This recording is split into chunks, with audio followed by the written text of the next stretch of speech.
Okay, it says to me on my end, it says we're being live streamed.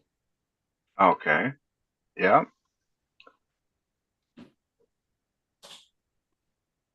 All right.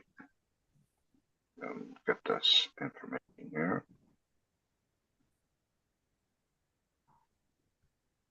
All right. We are live and have the members of Art in America today.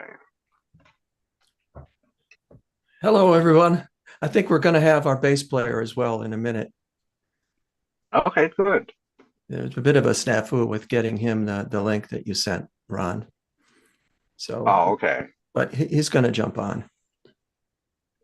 I notice sometimes people have issues if they're using an iPhone.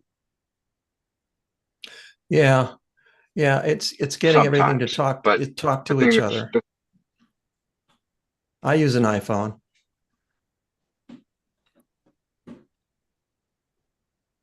Yep. So I'm the harpist with Art in America, and then I'm also the harpist. you are not. I'm the drummer. And Dan. you're the artist for the cover Yes. of the Rise album and a lot of the other artwork that we've been posting lately on Facebook. And I'm the guitarist and the singer and one of the writers, songwriters. And I had a few, not questions, but for anyone out there that is not familiar with you guys, your origin story, you know, how it all began. Yeah, let me touch on that. We kicked around. I was in a band in high school with my other family member, my sister, on violin, and then that sort of had an offshoot. And that band was called Father, and we were playing Michigan bars and concert venues. And that went through the 70s, probably 76 through 78. And that was violin and harp in the band at that time. Jim Kua, our bass player and our producer, met us at that time.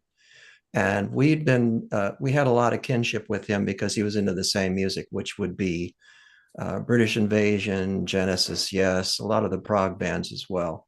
Right. So we'd kind of kicked around for being in a band with him for some time. So when Father broke up in 1980, we started with Jim Kua on bass. And hell, if we didn't love his Rickenbacker, and we sure did. Um, so, and he was the only bass player in town who had bass pedals, Moog bass pedals. And they were thunderous, and nobody was sounding like that live in that time in Detroit. So it made quite Impression. an impression, yeah, on audiences, and we started getting a lot of press. So that's kind of how, in a nutshell, we were me and Heidi, or me, Dan, and Catherine were in bands. But you, when you were with Heidi, you guys were signed to Punch Andrews. That's Bob Seger's management back then. Yeah, well, I don't know if we ever signed a contract, but we were working with one of his people called Gary Gwanek, and he was managing us, and he was getting us some good gigs, and we were playing concerts mostly, not even bars. So yeah, then that kind of morphed into Father later. Well, there was also a transition between when we were in the Father group when I joined. It was playing top 40 mixed with some progressive music and a few original songs. Then when Jim came along, we said, let's just do strictly original music, and that was what was happening. Bands were starting to do their own music. It was beginning Yeah. the new wave and the punk scene. It was pretty exciting. Also, the bar scene. When you're doing that for a living and you're playing bars nightly, All that's right. no life. That's a tough life, and you're not making any money either, and you don't have health care or anything. So it's really tough. There's Jim. He's coming. There. Uh, so we were happy to be doing. We've always worked. Everyone in the band has always worked a day job. So Well, another interesting part of our past, our history, was that we were family. Everybody except Jim was our adopted member, but the rest of us were all grew up together, of course, brothers and sisters. So yeah, that there's that, that we and that didn't. leads that's good and bad. Yeah. Just like Charles Dickens said, it was the best of times, it was the worst of times. Hello, Jim. Hey, Hello, Joe. Hey, how's Jim. everybody? How you Good, doing? good. Okay, better late than never. Yeah. Well, we just started, so Okay, Yeah, We're live right now on YouTube, YouTube. apparently. YouTube, Yeah. yeah. We were just Well- going over the Jim where when you joined the band, how we decided from like playing top 40 stuff to just going strictly original.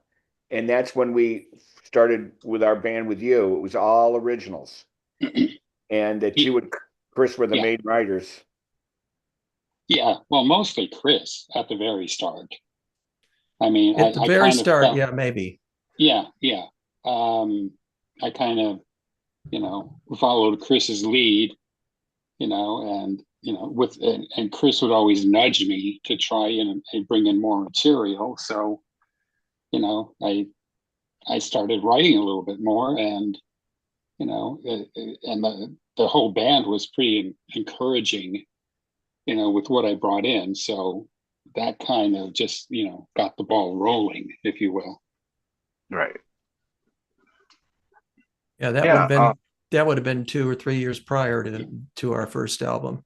And Oh yeah. yeah, but definitely 1980. And we had a period too in 1980 where we were doing very fast music because we had certain clubs we had to appeal to in Detroit to even be able to play. Right. And some of this was very quick in tempo and definitely rock and roll. Rock and roll / new wave. Yeah, Yeah. exactly. right. Punk rock, yeah, really. But it was, it was good stuff. It was energetic, and it got worked. the ball rolling. And Yeah. I think one of the key aspects when you bring in the harp was it was hard to peg our music to be like, what is it called? Is it art rock? Is it prog? Is it, I mean, they wanted to put a certain label on it, but we were a little bit outside of the box with the type of music we were playing. I was discussing with a friend of mine about a different band that was from England called Bebop Deluxe, where they couldn't pinpoint how to market them. It was just because they were not really prog, they were not really art rock, they weren't really new wave. They just had all those, or I should say glam rock. Then they had all those properties incorporated into their music, and that I think that's to me a big downfall of trying to pigeonhole a band, because it's really unfair to the band, because if you want originality in your music, um on your airwaves, back in the 70s and 80s did have original sounding bands, but I noticed as the decades gone on into the 90s and the early 2000s, originality, it's really becoming more okay. It's kind of going bland, even though Right. they have to have some of that energetic thing. But it's like you can say, okay, they're gonna go do a down tempo here, up, or they start out melodic, and then okay, here's when they're gonna hit the distortion pedal. You can predict everything that's happening. You don't even have to be in the no music. You can know it's like, well, at 3 minutes in, there goes the overdrive. Oh yeah, I can see that definitely. I see Whereas that all the time. back in the 70s and 80s, you really didn't know. Even in some of the pop music, you didn't know where would they go next. It wasn't as Yeah. predictable. You're right. They didn't always follow the songwriting format, verse, chorus, Yeah. verse, chorus, middle eight. Actually, we were kind of religiously following the format because I found it to be extremely challenging to write in such a tight format. I mean, it's the hardest challenge there is to come up with something completely original, or at least semi-original, and try to fit it into a tight 4-minute, 5-minute song without it just being a vibe, which is the way Right. I see a lot of modern music now, where they play Here, one vibe and case in one. point, King of Pain by Police. It's like Mm, this huge, super progressive rock song that's supposed to be 25 minutes, and they boiled it down to a 3.5 minute song. And it's yeah. just incredible. Yeah, well, that's a That's great why album. Yeah. when we put two live songs on our debut album that was remastered, Yeah. those that reflects more of what we were like when we played live, because it's an extended version, and it's got beautiful, complicated changes, and it Yeah. really it has such a powerful drive to it that the Yeah. I people, just want to show everybody yeah, this it's on right that. here. Yeah. Here it Mhm. is. We were Good really point. pleased to get Yeah. that on there. Yeah, we stayed within a certain amount of time limits when we put the stuff on the record, especially the first one, the one that Eddie Offord produced. And How did you guys get in with him? Because he's no. our Yeah. managers, our managers at the time, hooked us up with Eddie and Velma. That's Eddie's wife, and they came into town and saw us live at our local bar that we played often. It was called the Bowery. It was in Hamtramck. Well, And we've been following Eddie's career with Emerson and Palmer and Yes, yeah, for years. I Oh mean, yeah. I was, I mean, when I found out he was coming to see us, I was like, oh my God.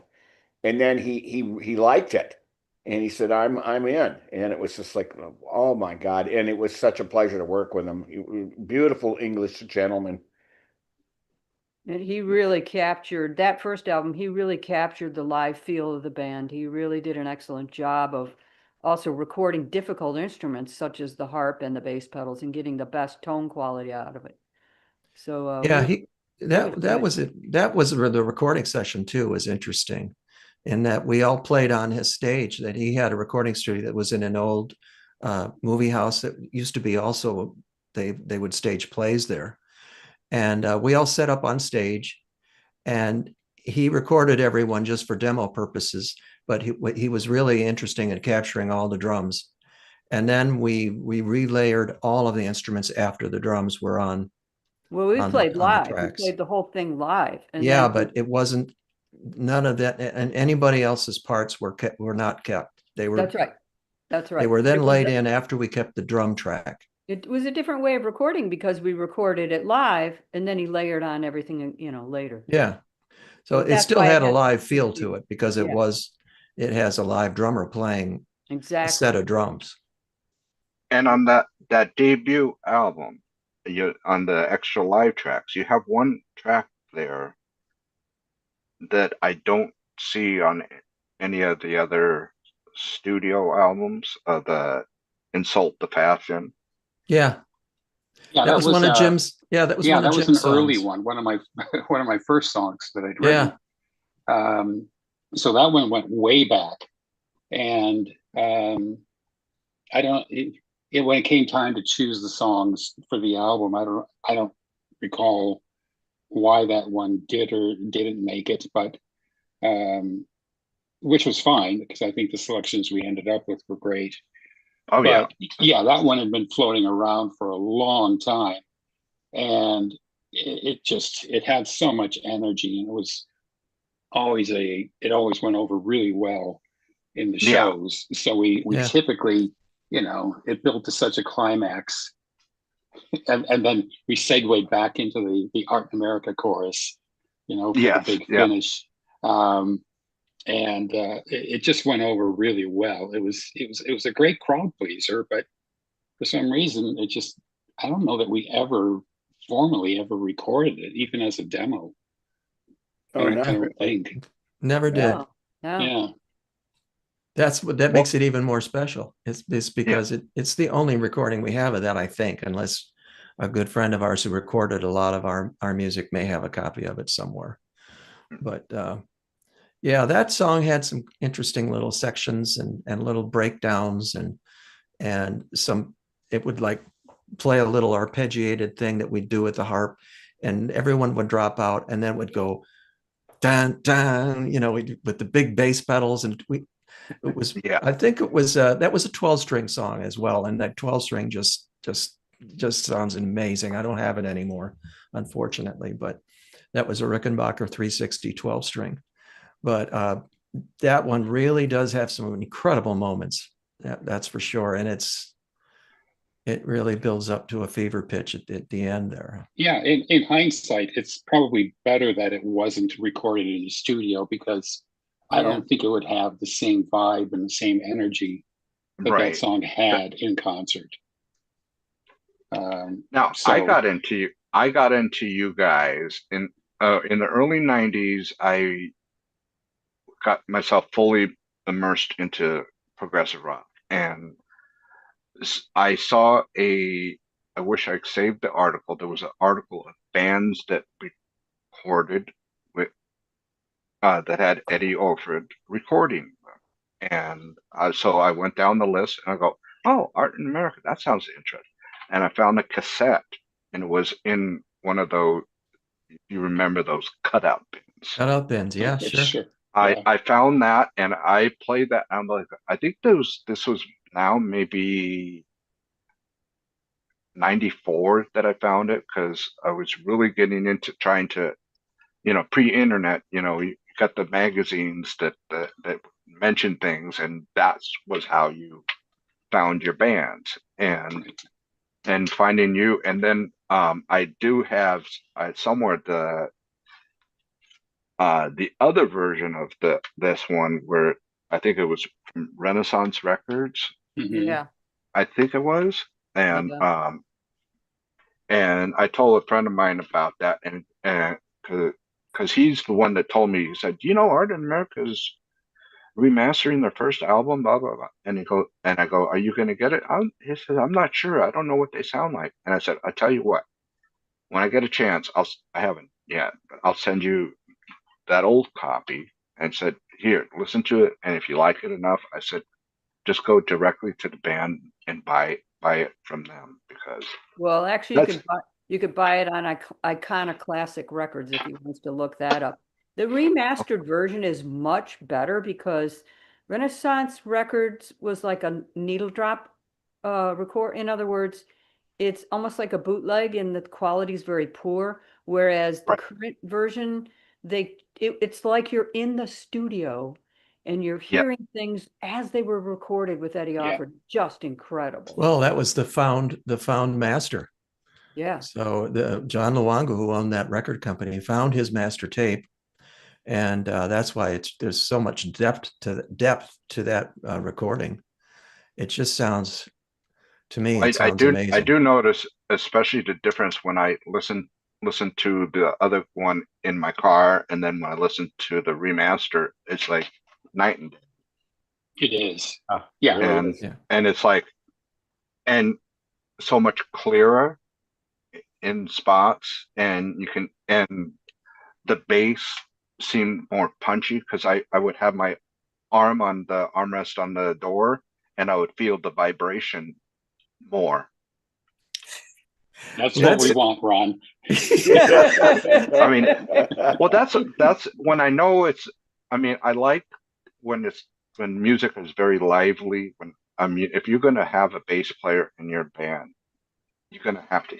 We want to hear it. Yeah.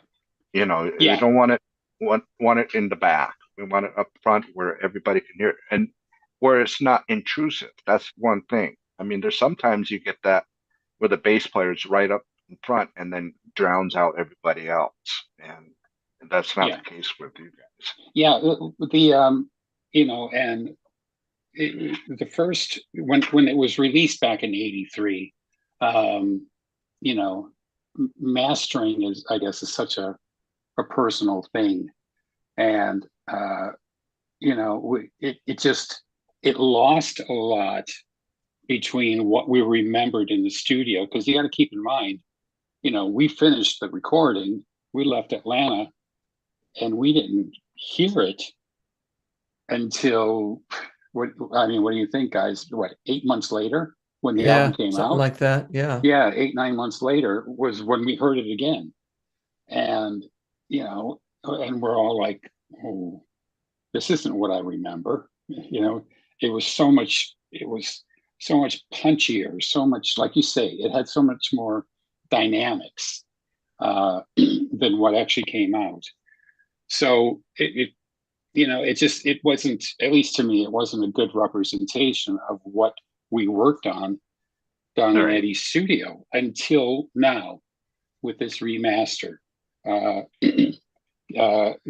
with Jeremy from Iconoclastic and working with John Luongo from Pavilion Records, and getting our hands on that master, and then giving it to a different mastering engineer to see what he could come up with.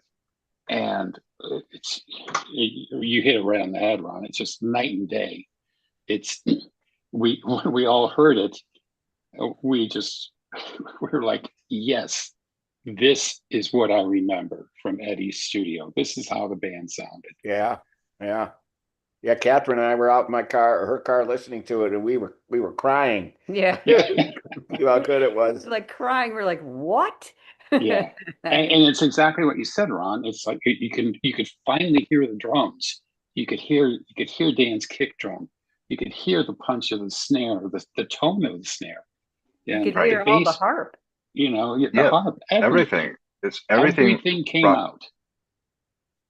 So it And- was, And I got to tell you, it almost sounds like it was recorded today. I mean, not necessarily today, but in 2025. It sounds yeah, because of that. And it's like, I keep on listening to it, and it's definitely going to be. I do a end of the year special where I just talk about stuff that I listen to, and it's definitely going to be in the top 10 most listened to albums that I've gotten so far. wow. You know, Well, thank you for that. We appreciate that. and I would when I first remembered the cassette, I was like, when I got it on CD, I was like going, oh, great, it's on CD.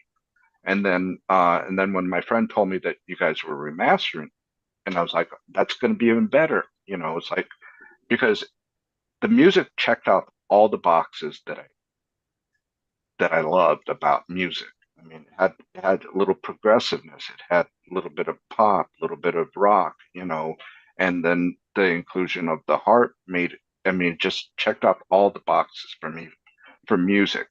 It was adventurous. It was like, you know, um, even if the lyrics weren't telling a story, the music was telling a story. And I just, and it's like, for me it's like nostalgic because of, you know, I'm getting to hear this thing all over again.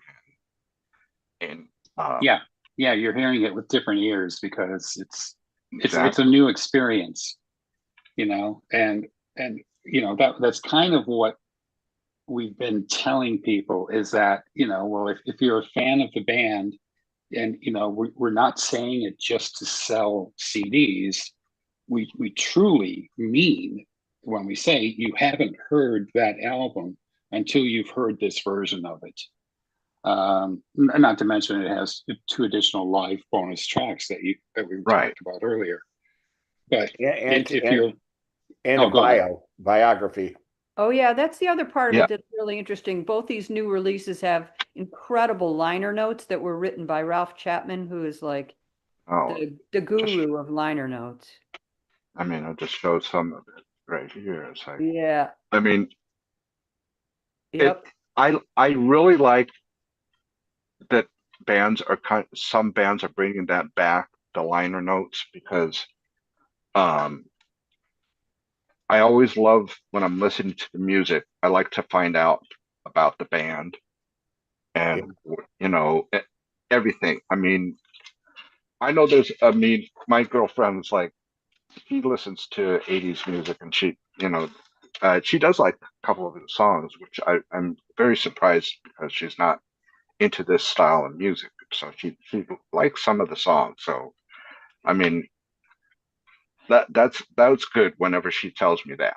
Um, Well, and But the liner notes, what I think is interesting, the way he wrote them for the debut album, remastered. And then it's like that's part one. And then with the Rise album, he wrote and he continues the story and he says, "Don't worry, it has a happy ending. Just hang in there." And how he right, wraps and weaves that whole story gets you so interested and involved. And then by the end, you're like, "Oh my God, it does have a good ending." What hell they yeah. went through. Now, I wanted to ask the one thing about Cloudborn Mhm. because you mentioned that the debut and then Rise album, but I haven't. I'm curious about the Cloudborn album. Is that an album or is that a continuation of the debut or song? That's a self-released album that we did, that Catherine Dan and I did. Uh, that we worked with David Henschel on that album, Yes. and I don't think we have any plans of putting that out on a label, Yeah, you have but to order that from the band. yeah. Okay. Okay. So a band release. So okay. No, because I was just curious about that. Because I also saw someone mention about Art in America, the debut and then Rise, and then he didn't mention anything about Cloudborn, so I guess he never got it. Well, it was never really enough considered an official second record. It's sort of like an interlude. Who knows? But a lot of it has a lot of demo tracks that Chris just did, on his own. Right. So there's a lot of those, and it's just like a potpourri of music. Well, but there's harp on it. We added harp to Some it. art, yeah. Yeah, there's harp Mhm. on that. So, Yeah. but I mean, if you go to our website, you'll be able to find all of this. It's artinamericamusic.com. So you can Yeah. it'll lead you to everything that we're talking about. Right. And also too, for anybody out there, there is a lot of music videos of Art in America on YouTube. So you can see, so you hear them on record, then you can see them in those live settings. So you kind of get an idea of how they are. And I just that's the beauty of YouTube. You find all these videos that you Gems, never real knew. gems. Yeah. We do a lot. And I put up those on YouTube, but I do a lot of photo videos. I yeah, don't have the capability of doing real video that like let's say we put up an Art in America song on YouTube. I really wanted it up there because a lot of people look specifically at YouTube all the time. yes, So we have a large photo archive of our group. So I would combine the music with a lot of different of the concert photos. Well, one of the best videos I think is the one where Dan he did an animation that he mm, did many years ago, and then that's set to Running By, right? yeah, Yeah, that's right. Yeah.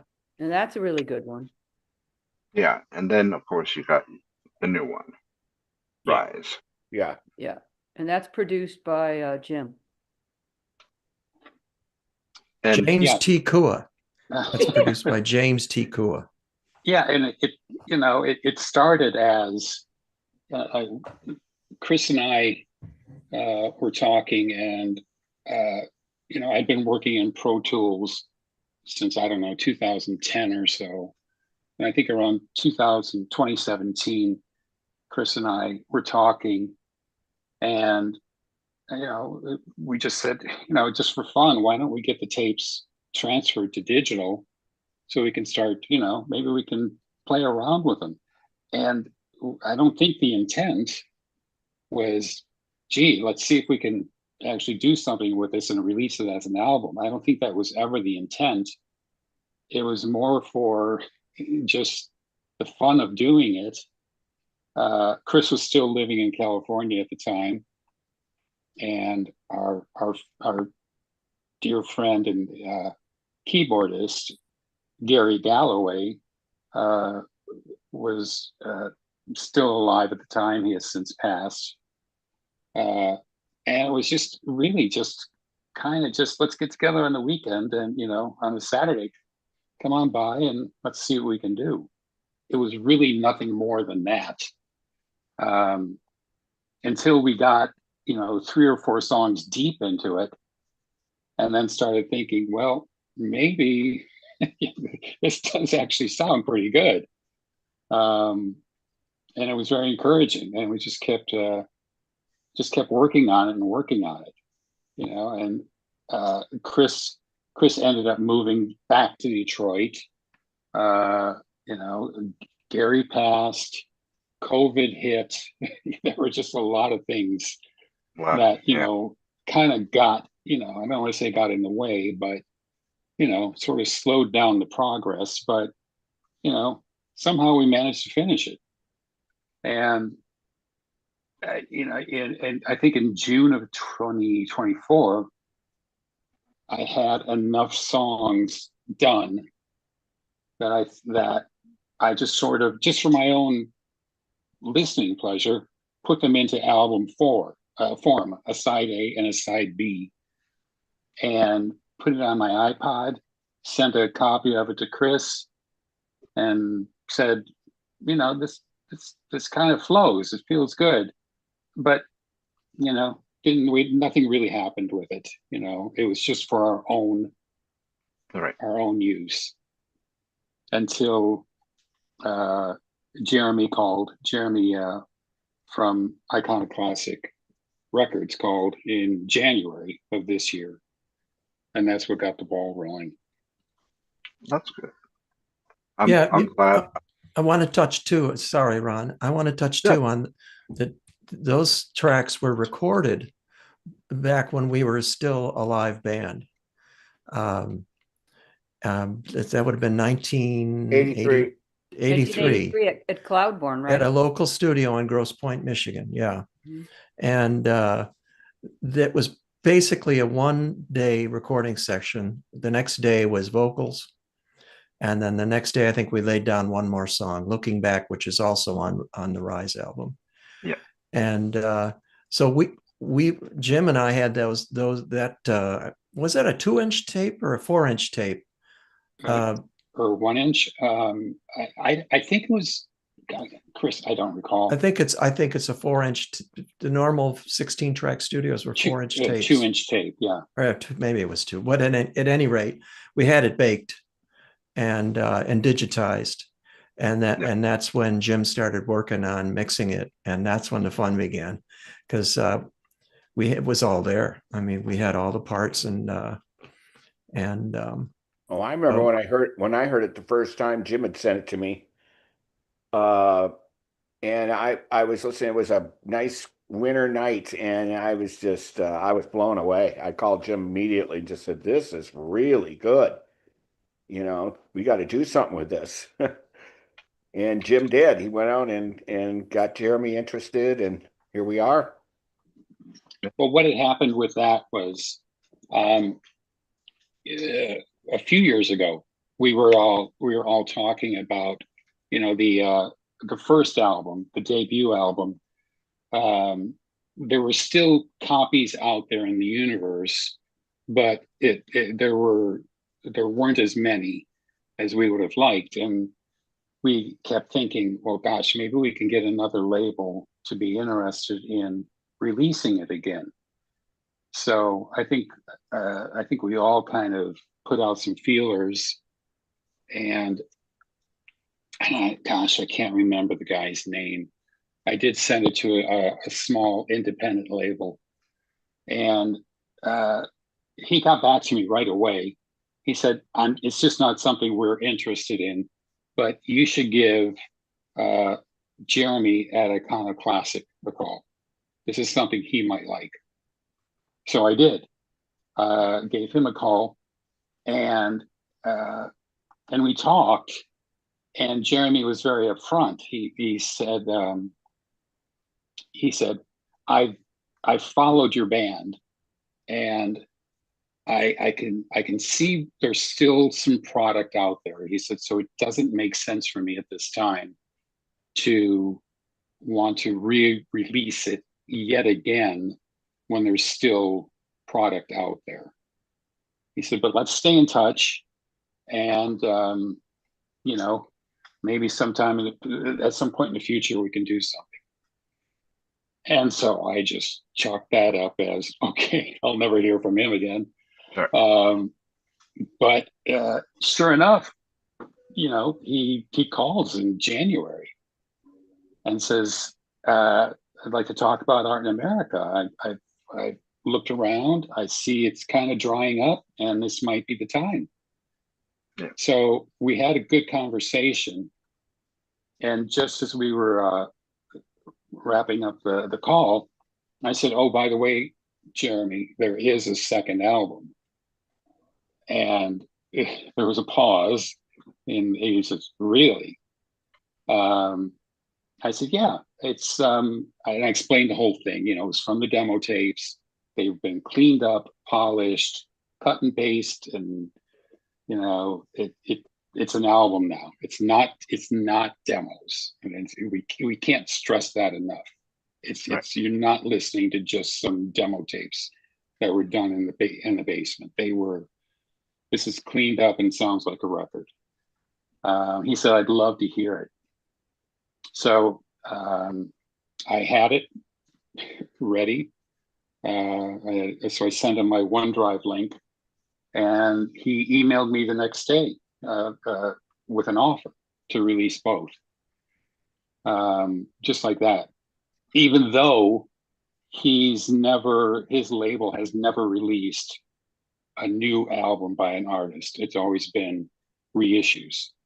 So the Rise album on Iconoclastic is the first new release in the history of that label. So we feel kind of special about that too.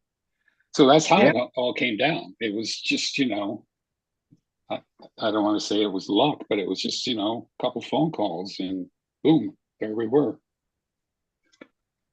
Well, what I like about both of those albums is it's very infectious. You get into it, and the music kind of stays in your brain, kind of waiting for you for the next time for you to listen to it. So then you're so familiar. It's kind of like your friend. It's like you come back to your friend every time you turn on your whatever device you're using to listen to music, whether it's a streaming device or a CD player or your computer, you know, whatever kind of device, you know, as long as you get to hear the thing. I mean, I try to push your band because I think it's an important one, especially the first album came out when all those you know, Yes, Resurgence, that in 83? Wasn't that Well, in 83? you remember Asia came out at that same time. Asia too. came out. So it's like it fit in perfectly with all those other bands. And so I said, if you love those bands, you're gonna love Art in America. There's just no question about it. It's like, and then if you love it, you can tell people like that old commercial and so on and so on and so, you know, it's like Yeah. you get. I still think. I mean, I'm on the fence about between how word of mouth or the internet. I mean, sometimes I think word of mouth is the best way to find out about music. And then sometimes on the internet is fine because then, but with the internet, you tend to go down rabbit holes. Yeah. A lot more than you do with the word of mouth. And, especially like you were saying during the pandemic. I mean, I discovered so many bands because of the pandemic. People are posting up on Facebook, you should listen to this, you should listen to that, you know, and it's like it wasn't an algorithm, it was actually human people telling me Right. should listen to it. And I want to say in 2020 I bought the most that I've bought since 1995. I mean, I think I bought like 100 CDs that year Wow. because I mean, and there were a lot of it were past albums that, for whatever reason, I overlooked um, or wasn't interested at the time, and listening to them with those ears in 2020, I mean, uh, I was, what was I? Well, it, nine, I'm 59 now, so, I think I was, yeah, 54, So I think as an older person, my older self, I listened to more adventurous music than my younger self. Oh, that's I think our interesting. music is very reminiscent of British invasion. And you Yeah. have the Beatles, of course, and the Dave Mhm. Clark Five, and then all of the other British bands. And then you had American bands as well. And I think the Kinks were the most exciting British band that I ever Yeah. listened to at that time. I just thought they rocked like crazy. And I think that that's our roots. That's the roots of art in America. I really do. Besides some of the um, popular songwriting influences, but it's really all kind of stems from British invasion, really. And Yeah, like you were talking, Chris, about, the early songwriting, uh, and Catherine, you might have, I think you were the one that said, these songs were really energetic and really fast. But Yeah.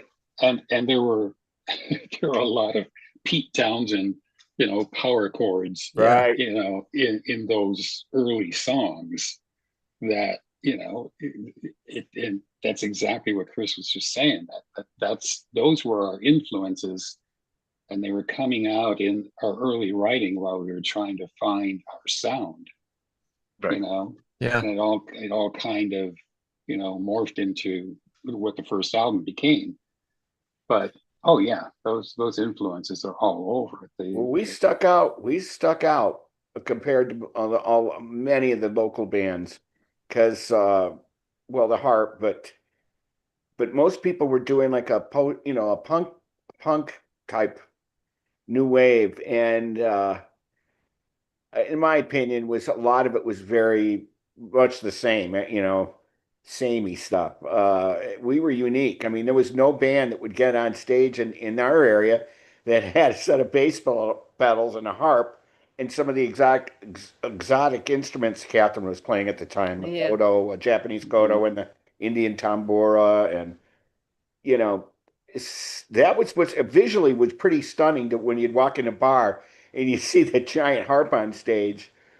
We really had something to offer. It was really different. Yeah, so the koto is a type of stringed instrument. It plays a pentatonic scale, and it looks like a surfboard with Strings. strings on it, and it's got bridges that hold up the strings. If you're familiar with koto, just look it up on the internet.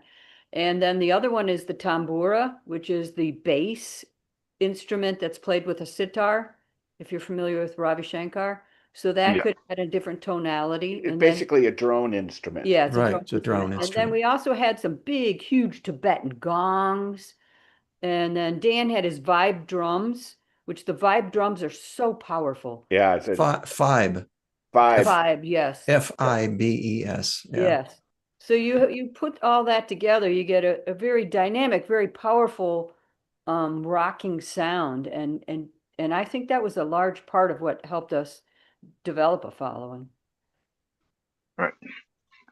Yeah. So one question I got is, okay, now, how is your response with modern audiences looking back at, your debut and then the new album?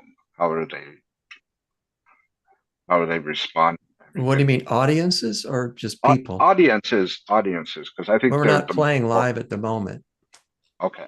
I mean, we're not ruling it out, but we're living in different states. So that's our dream and that's our goal, to be able to play in a live band again, but that would take some resources to make that happen.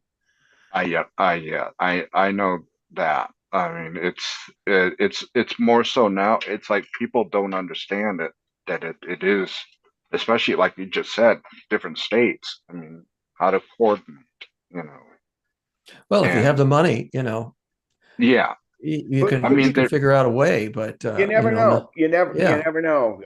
Lightning could strike again. I mean, that's how it goes. Right now, we basically just released it, and we're starting to get some good airplay, and we're on Deep Tracks, which is a Sirius station, a satellite station, and oh, a very good. popular program, Deep Tracks, and that's a nice to get on there. Jim heard it the other day, one of our songs from the debut album, and we're getting some local radio play up here at some of the college stations. So, We're getting a lot of streaming too from other countries, Japan, the UK, Spain, all over the world. So that's exciting, as well as in the US. We're with for the debut album with Orchard, who is a music distribution service, Right. and they've really got it out there streaming, which is, a lot of people they're just streaming, so that's good. so we're just kind of seeing how this takes off. So far Right. that's good. And like I said, on our first album, we had massive radio play on the major markets and FM, but those stations are all crumbling. You know, people are listening to satellite, or they're just putting in their own music, or so it's a different scene, and it's sort of new to us, but it's all about streaming now. well, Yeah. and we'll just see where it goes, Yeah, basically. Yeah, terrestrial radio, it's so locked up at this point, with the big, conglomerations, and it would be next to impossible for us to get on just regular radio. Yeah. But yeah, so we're focusing more on streaming sites and satellite. I mean, And also too, there's a lot of internet radio out there. Right. sure. yeah, I yeah. have a friend of mine that he calls the internet radio the equivalent of the 70s FM. He Yeah. said because you can find anything on the different uh internet radio sites, and Oh, there's just there's just plenty of last those. just last night we were on the waiting room, which is the Prog Doctor, Yeah, Marty Dorfman's show, and he played us last night, and he does that every week. He plays all different new releases, mainly prog, progressive rock. right. Now the two, for live settings, um, I do know of two. There's only two major festivals in the United States, and uh, you got Prague Day and Prague Star. But Yep. Prague Day is usually around Labor Day weekend, and Prague Stock is in October. So those might be uh, the place, if you wanted to get with I guess a more, it's more Prague oriented, but they have like a different diversity from anywhere from uh, how you say, more radio friendly sound to a little to extremely eclectic, where you gotta, you know sometimes you can get it and sometimes you can't. I mean, but Yeah. uh it's we used to have so many in the United States. We used to have something in Near Fest, which was in the Pennsylvania area, to do that, and then out in Los Angeles in the 90s they had Prague Fest. That's Yeah, how I found out. That's how I found out about progressive rock, is through yeah, Prague. And Old Mexico, they had their thing called Baja Prague, which was I was Oh, went to a couple of those, and I mean, you see more international acts down there. So it's there is thing, festival. It's just in the United States. Oh, my video went out. That's all right. In the United States, but in Europe, there is so many. I mean, it seems like a new one pops up almost all the time. yeah, I think Art in America could fit into that, easily. I mean, it's hard to really describe what, to say what prog music is. Right. And I think a perfect example of that is, a band like Marillion, you know, Yeah. who, and their last album, which I still can't get enough of, An Hour Before It's Dark. Yeah. And that album is so melodic and just so gorgeous. And it's not the true definition of prog, where you've got a lot of tempo changes, and things are coming at you quickly, and it's more songs and songwriting, with a message. And I kind and just for that alone, I think Art in America could easily fit into any one of those, prog fests that you described, or the prog cruises, or Well, they those had types Oh our, yeah, the Prague cruise. Yeah, Yeah. we had our that product, seems to be the thing. our Yeah. product was there at the Prague stock. They had it. They were selling our new releases. That was kind of Yeah. nice. I mean, I think I what did. we I would wasn't do. aware of it, but until John Bagel sent me that picture of all our CDs there. So it was kind of neat. I think that we would probably getting a gig like that would probably move us to elongate some of our sections in the songs to because our songs are pretty tightened up. So we would definitely open up the songs and have longer intros, and probably Mhm. expand some of the middle sections as well. Yeah. Drum solos. Yeah. Harp Well, solo. the one thing, my criteria for watching a band live is I don't want to hear what it sounds like on the album. I want Yeah. the expansion, and I'm sure after you printed the album and it's all, it's out there for everything, and then you like going, I should have put something right here. Yeah. There's Oh God. Oh, so yes. live you can do that, and that's what I like. I mean, you could have the studio song 3.5 minutes, but then live you double it, Well, because you, that's what people, are expect. They definitely want to see a show, it's something different, yeah, and expanded, and some people don't like that though. I had some friends who went and saw Led Zeppelin. Actually, it wasn't Led Zeppelin; it was Robert Plant's live band, and they were really upset because it didn't sound just like the record, and they brought in a lot of Eastern instruments and some Eastern singers and stuff, Oh, that's awesome. and right. they were upset by that, which blew me away. I thought it would be cool. Yeah, because those were such big influences in their songwriting back then. So Absolutely, I can see why he would have done that. yeah. Yeah, and so it's like I've been to concerts where it sounds note for note what um what was on the album, and I'm like going, this is so you if the album's 38 minutes, that's all we're gonna get, 38 minutes from you, I it just, I don't know, it just feels like I could have just stayed home and listened to the album. Well, a good Yeah. example of us and what we do with live is, and my fingers are crossed that we can put a show together like this, is Won't It Be Strange, which is housed on that first debut album. That's what we're capable of in doing basically a pop songwriting format, ABC, Abacab kind of a format, Right. and verse, chorus, middle eight, solo, da da da da.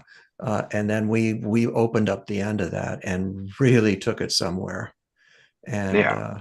and that's what we'll do. It's a fun challenge, that's for sure. Yeah.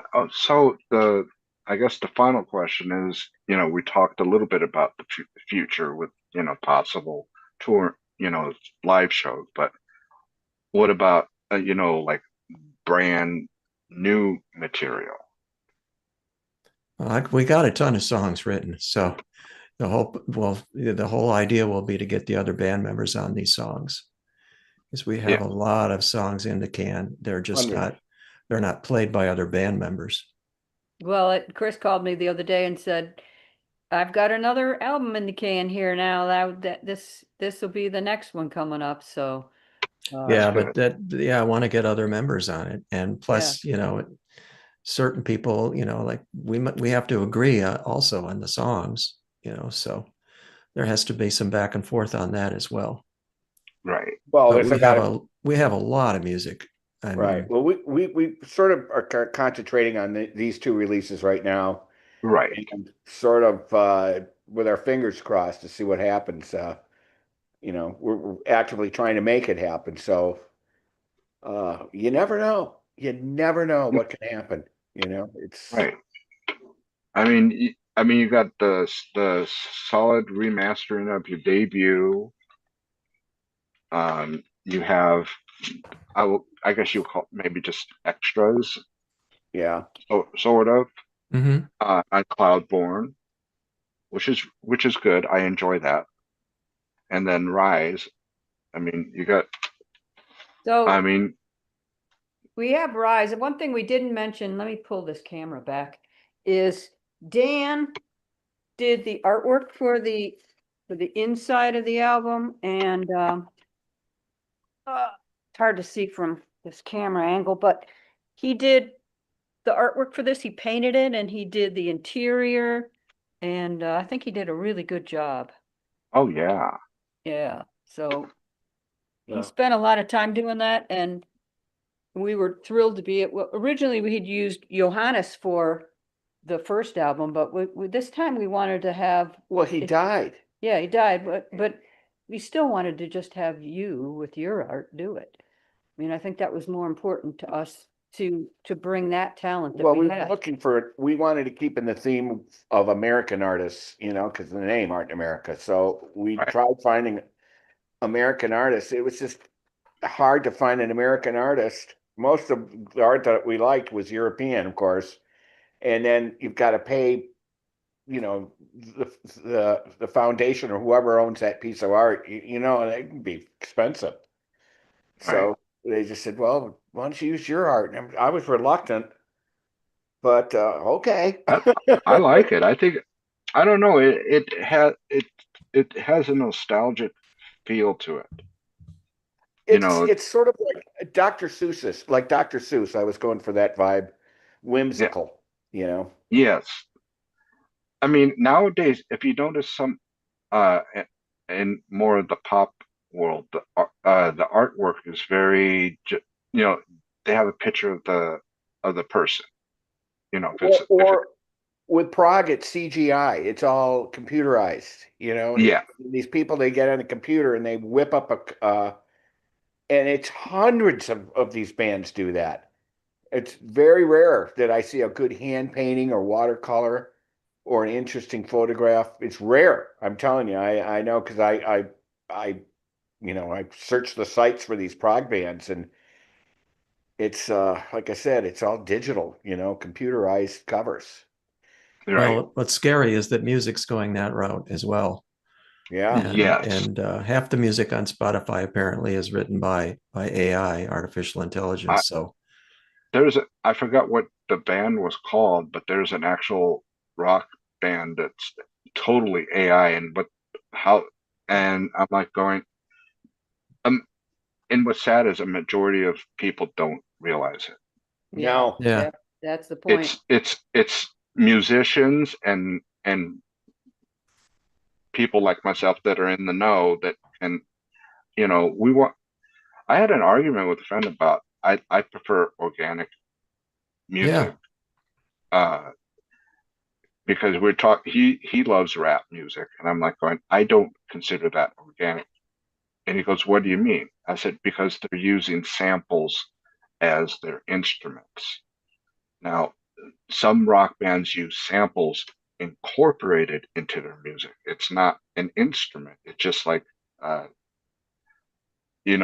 for example, on Cloudborn, the first song, it has some spoken word coming. You know, you use that to enhance the song that isn't the song. That uh, there's some bands that use crazy little sound effects.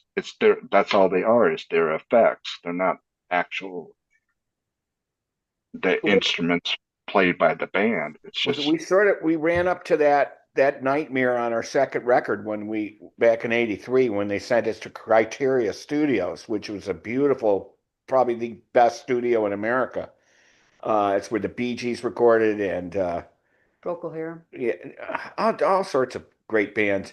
And we get down there, we're all thrilled. We're writing the success of the first album, and I bring my drums in, and the two producers that we had just met, because Eddie was busy or something, and we worked with these producers called the Albert Brothers. Said, "Don't bother setting your drums up. We're going to use the Lynn drum machine, so you're not even going to play on this record, Dan." It's like, what? And we begged our managers that this is wrong. We're not a band that can work with a drum machine. It's just going to ruin the sound. And they said, stick it out, do it, and be professional. And that's what we did. And it was horrible. And they heard it and they just go, why didn't you tell us this was this bad? We said, we did. We warned you. We were begging you, to help us in this situation. And you could hear these Lynn drum machines, and it just ruined any kind of feel that we had, and right. a combo feel. It just they were just these giant sounds, and they said like if the snare was doing a roll, it sounded like a machine gun. Da, da, da, da, da, da, da, da. So it was Yeah, horrendous, you know. yeah. Yeah, and bands have to have an ebb and flow. They're not like a metronome. It can't be perfect like that. It just wasn't No. our sound. And at that time, a lot of the pop music was starting to go with that type of Oh, it was the new thing. oh God, it was They told us terrible. it was the sound of the '80s, Nope, nope. and they were right. It kind of was.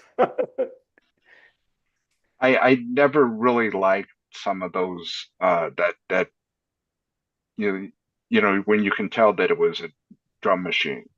And I mean, I didn't mind when someone used that and they incorporated it with the organic drums. I Well, mean, like yes did that on yeah, 90125. They put in that Lynn drum machine and used it as a really uniquely. They used it like a giant tank, a giant machine, and on purpose. And it would only be in certain little spots, and you just go, wow. They did it the proper way. right. But Yeah, to replace the whole rhythm section with a machine, it was horrendous. yeah, Well, we did it.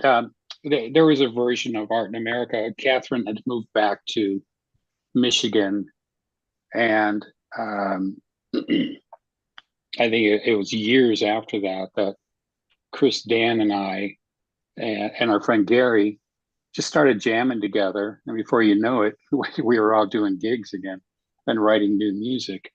But we wrote a song, I should say, Chris wrote a song called Waves. I remember, Dan, we did the same thing with the drum Yeah, machine. right. We started it with the drum machine, and then whatever, 2 minutes into the song, then Dan's real drums kick in. right. And it worked. It was a real nice flow and transition. So yeah, there are ways to use it creatively, but yeah, not the way it happened for us down in Miami. Right. And you probably won't find any surviving tapes of those sessions. We destroyed most of them. We're trying to make sure of that. Yeah. But you guys put out great music, you know. I Thank you. mean, I'm constant. I put it on for my car. I put it on one of these so I can listen to it in there without having to change the CD out. And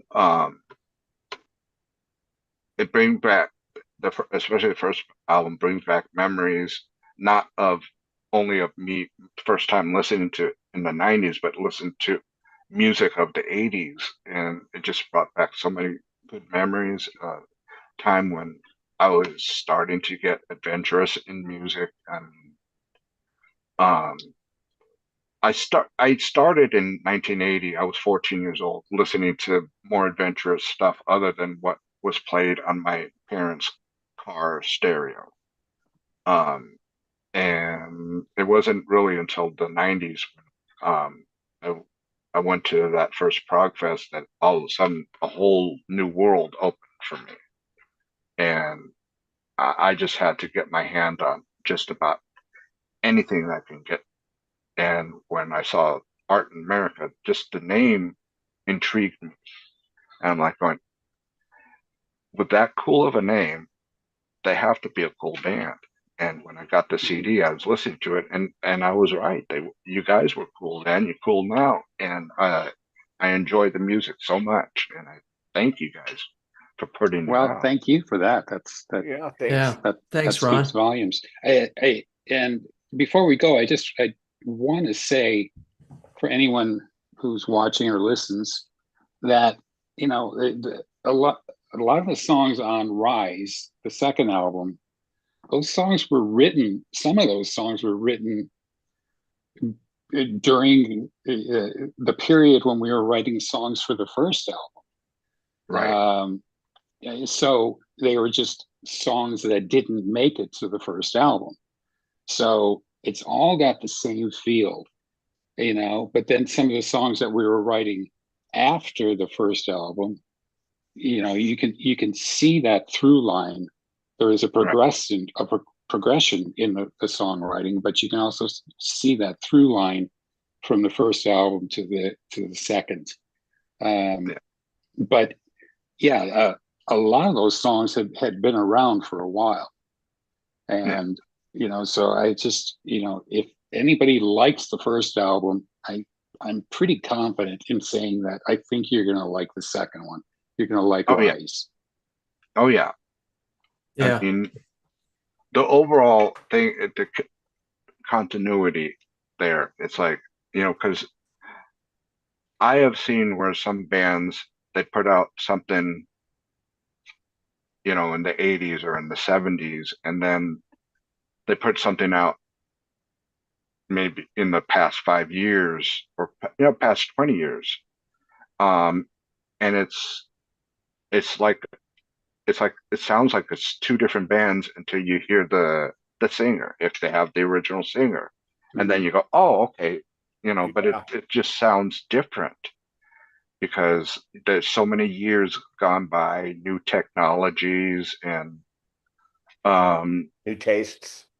new tastes. They get influenced by different things, and all of a sudden you hear this out and out rock band in the 70s, and all of a sudden in 2025 they sound more metal Yeah. than they did in the 70s. And it's like I think it's nice to expand how you sound, but then you need to have something familiar that people will say, this is Art in America, regardless of what, if they add in new um, styles to the music, you still know that it's Art in America.